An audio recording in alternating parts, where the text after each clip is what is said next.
Sababu wengi wanaouliza kweli, mbona sisi tunaanza jioni ama tunakuwa na siku ambayo ni ya maandalio?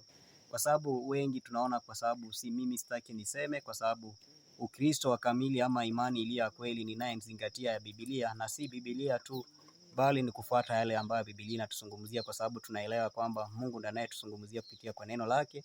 Hii ndio pumzi ya Mungu tu ambayo ni njia yake ya kutuelewesha jinsi tunavyofaa tuishi kama wanadamu na kama wote tunaomfuata Mungu.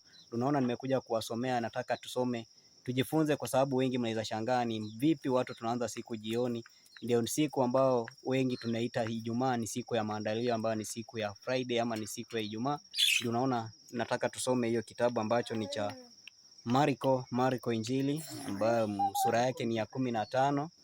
Marko mtakatifu ama Marko sura yake ni ya 10 na ngapi? 15.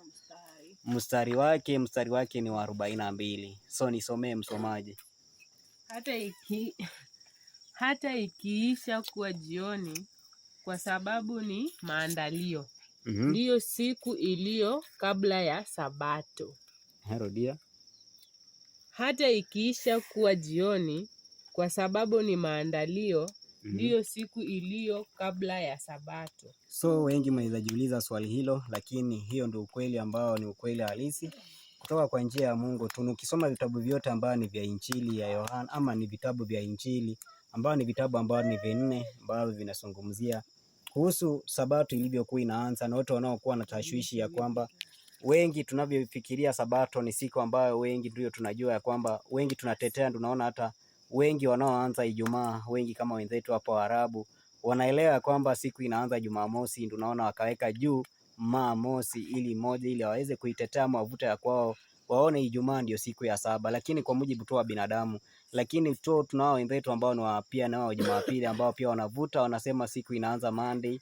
Tunaona inashangaa, lakini kwa sababu wengi tutaangalia ni wapi tutafuata binadamu ama tutafuata Biblia, kwa sababu wengi tunaelewa kwamba Biblia ndio kusema ukweli, na sisi kama binadamu inaenda tuweze kuwa tuna dosari, kwa sababu ni shetani anayejaribu kutuletea uvutaji uchanganyikana, ili tusije tukaelewa kwamba Mungu anatuita, na si kutuita tu tuweze kuabudu siku, bali tumtumikie kwa njia ya ukweli. Ndio naona hiyo haya ambao ni mawapea imeturudisha nyuma. Tukumbuke ya kwamba ilikuwa ni amri ya 4 ambao ukisoma ni Kutoka 20 mstari wake ambaye ni wa 8.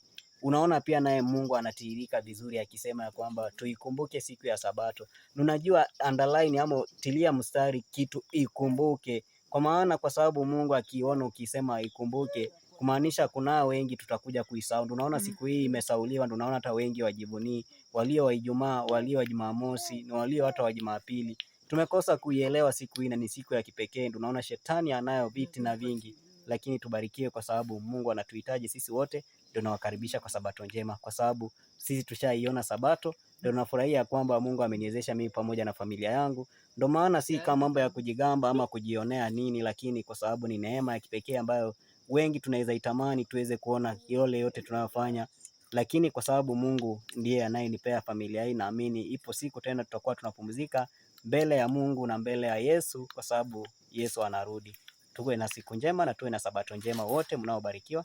Wote tubarikiwe pamoja. Mungu atubariki. Amen.